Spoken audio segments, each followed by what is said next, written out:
Bonjour, je vais vous présenter les produits de notre gamme classique, donc qui s'adresse un peu plus aux professionnels. Voilà, vous avez la lime, donc c'est ces limes-là, les limes en diamant. Vous voyez l'épaisseur, très fine. Donc vous avez toujours notre nom à l'arrière et un petit numéro. Bon là vous le voyez à l'envers. Donc chaque numéro va correspondre à un grain particulier de diamant. Donc vous avez la lime numéro 1, 2, 3, 4 et 6 et la mini qu'on appelle la baby file. La lime pour les callosités des mains, la lime numéro 5. Ensuite vous avez pour les pieds, vous avez des râpes, la 20 et 21 et les polissoirs 22, 11 et 10. C'est toujours très ciblé parce qu'en fait un numéro correspond à un grain de diamant. Donc c'est un produit particulier qui va avoir sa fonction particulière. Mais vous avez tout ça dans une des fiches que vous pouvez télécharger. Vous avez un petit tableau qui résume bien chaque produit pour chaque fonction. Ne vous inquiétez pas, vous allez trouver ça facilement. Donc pour les ongles naturels, les ongles mous, cassants ou fragiles, ou qui ont subi des chimiothérapies, vous limez toujours les ongles de vos clients avec la lime numéro 1. C'est vraiment le grain le plus fin que Diamantel fabrique. Excusez-moi. Ensuite, pour les ongles naturels d'épaisseur moyenne, vous limez avec la lime au grain moyen numéro 2 et vous finissez avec la lime 1. Donc voilà, vous lissez à la fin.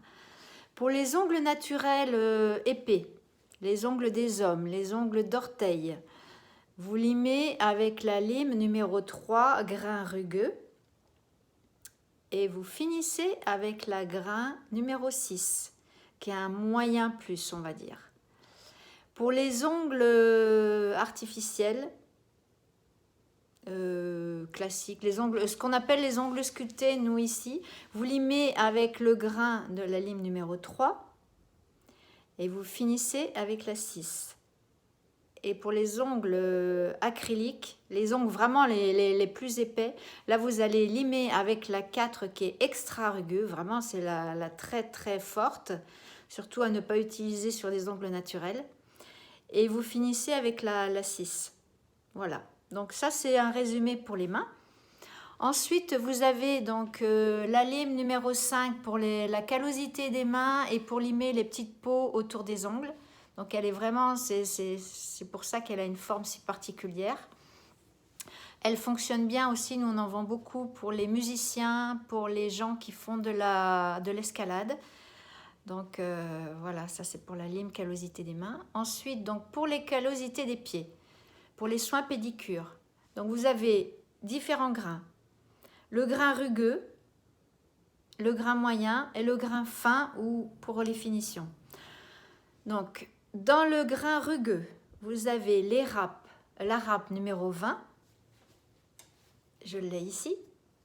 Vous voyez, vous avez un petit 20 derrière. Et vous avez un polissoir. Ça sera le polissoir 22 pour le grain rugueux. Donc, la râpe 20 ou le polissoir 22. En grain moyen, nous avons le polissoir 11, pas de râpe. Donc on l'utilise, il est vraiment super populaire. Il s'utilise aussi chez les particuliers entre 2 soins de pédicure chez le professionnel. Et en grain fin, vous avez la nouvelle râpe 21, donc qui n'a pas encore d'histoire, qui sort peut-être pas si vous cherchez dans Google, vous n'allez pas la trouver parce qu'elle est récente, on l'a sortie pour nos 25 ans l'année dernière.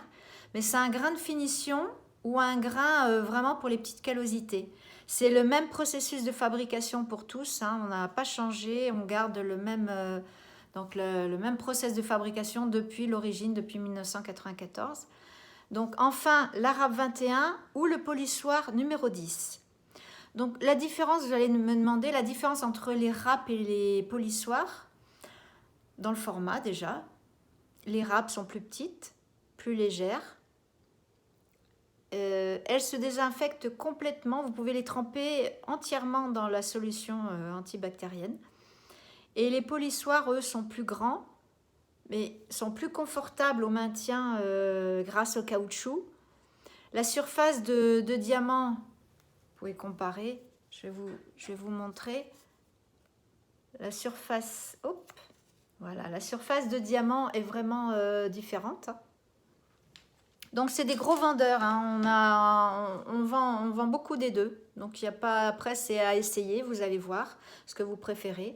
Pour désinfecter les polissoirs, vous trempez la partie, vous le mettez la tête en bas, vous le trempez dans la solution antibactérienne ou l'alcool, en respectant le temps toujours, hein. Donc vous le sur pied sec, par contre, je ne l'ai pas dit. Tous nos produits, l'idéal c'est sur pied sec, parce que la peau va tomber comme une petite poussière, donc sur pied sec, et puis vous délogez après les poussières avec une petite brosse, de l'eau, du savon, vous rincez, vous séchez, et ensuite vous trempez vos produits dans la solution que vous utilisez habituellement, en respectant le temps, vous rincez, vous séchez, vous rangez dans un contenant bien fermé pour éviter toute contagion, voilà. Bon, bah écoutez, j'espère que j'ai été assez claire et je vous souhaite une bonne utilisation.